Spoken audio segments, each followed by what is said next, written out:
How can stillness give us progress? Is really the title for this Intention Monday. Stillness for progress and wisdom in life and business. So my name is Rishi Patel. I'm founder of Selling in Alignment, where I work with coaches and consultants to reprice and package their services so they can discover and live their purpose.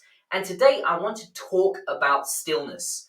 A lot of these concepts that I discuss, and I get this kind of feedback around, wow, that's really aspirational. Is that even possible to achieve?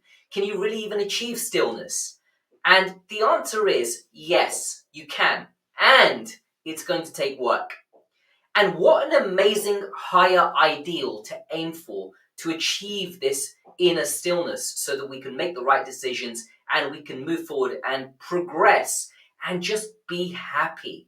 That's the essence of this. Because whether it's in life or whether it's in business, one of the things that we're aiming for is really to grow and progress and feel that happiness, that innate happiness. And that's really what a lot of this comes down to. So I want to talk about the strength of stillness specifically.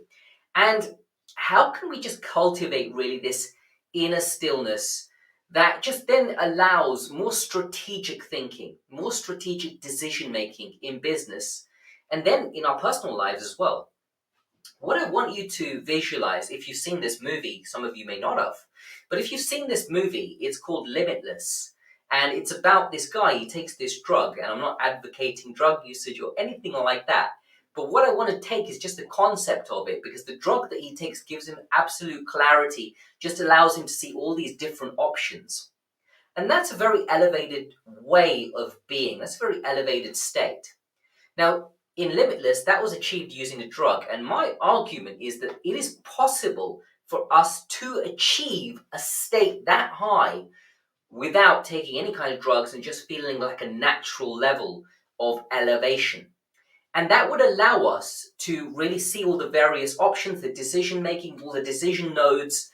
Yes, if I do this, this will happen. No, if I don't do that, that will happen. It will allow us to see all of that really in real time. So I want us to be able to use this as an aspirational piece. Now, we may never achieve it, but what an amazing, powerful thing to aspire for. So that's what I'm really looking at today. And how can we then really balance our emotions for wise decision making? Well, one of the beautiful quotes that I've come across is this one, and it's painted on the reception at Wimbledon, and it's where all the players, I think it's where the players' lounge is. And it says, if you can meet with triumph and disaster and treat those two imposters just the same. What does that really mean? If you can meet, right? So imagine having a meeting, and across the table from you in this meeting is triumph and disaster. And treat those two imposters just the same. But why is it even calling those two things imposters? Surely triumph can't be an imposter. What I think it's really going to the core of this particular quote is basically saying, can we create a steadiness of mind, a steadiness of state, where whether we win or whether we lose, we still can achieve an element of equanimity. How powerful would this be going into some kind of a business meeting? Let's say you're negotiating for a hotel room, or you're setting up a conference for coaches, or you are setting up, you're in a discovery call, or you're in a meeting with a client. You want to onboard, let's say, a B2B client, and it's a 30, 40, 50,000 pound contract. Can you treat triumph and disaster, those two imposters, just the same? Isn't that powerful? Just to contemplate on that for just a second. Well, this balanced way of being, this stillness that we can achieve, will allow us to do that. And that's really what I'm inviting you to consider this week on Intention Monday. Can we go into our week with this balance and with this stillness and treat those two imposters just the same? So there's triumph and disaster, and treat those two imposters just the same. Isn't it powerful? And to achieve that, what's required really is a steady mind, because a steady mind equals impactful actions. See, here's the thing. when we have a steady mind, let's say, for example, for me, the very best example is any form of exercise. So normally Intention Mondays are preceded with me being an hour and a half on the tennis court at least. I've already done a good amount of cardio. I've raised my steps. I've raised my heart rate. I have already got an amazing state of mind. I'm coming into this live after having a shower and just being in that state, that space. And so now, for me, I'm able to think very clearly, right? I'm able to see. And now let's say something happens on Intention Monday. Let's say the camera fails, the audio stops working, I don't have audio, something goes wrong, or the camera just stops. Can I then be steady in that state and reset and start this whole thing off again? Let me know if you're listening live. If you're listening live, let me know what you're taking from this. If you're watching on replay, hashtag replay, let me know what you're getting from this and what you're going to apply into your week moving forward. How do we then take this and apply this concept through leadership? See, in leadership, where we are leading either ourselves or others, and to be honest, leadership of others starts with leadership of ourselves. When we have this leadership responsibility, we're really wanting to come at this with a steady mind. See, inside of a steady, equanimous mind, can you imagine a leader going in with empathy, with understanding, with strategic foresight, and just being able to see, like I said in Limitless, like all of those different options. If we act this way, this happens. If this happens, this happens. And we can see all of those outcomes as possibilities. And absolutely, it is possible. And it is possible naturally as well. But we may not be able to achieve it. And I want to say that again. I said that at the beginning of this live. I'm going to say that again. We may not be able to achieve it in this lifetime. And guess what? What a powerful thing to strive for. What an amazing ideal to work towards, right? Because even in the working towards an ideal like that, we'll get so much. We'll get such an elevated way of being, a way of showing up.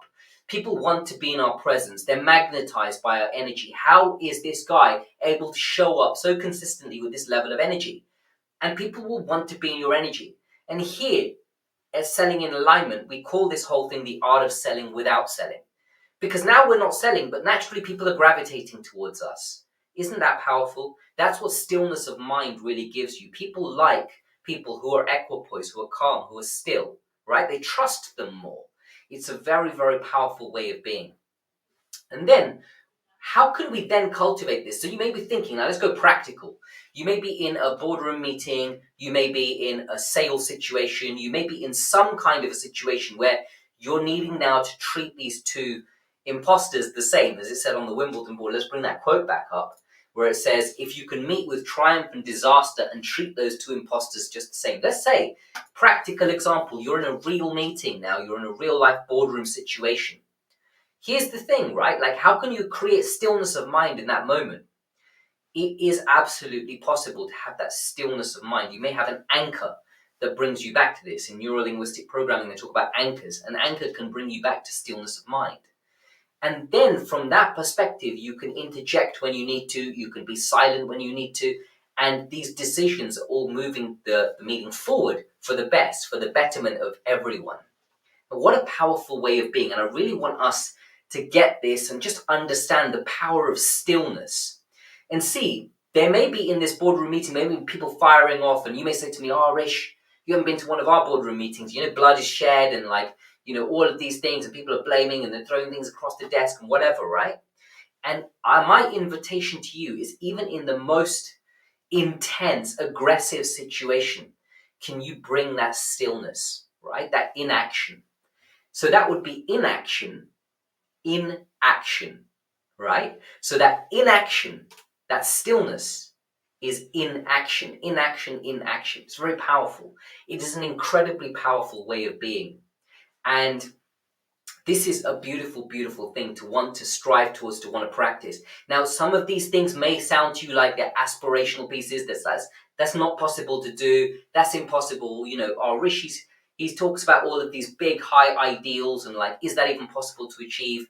And here's my challenge to you.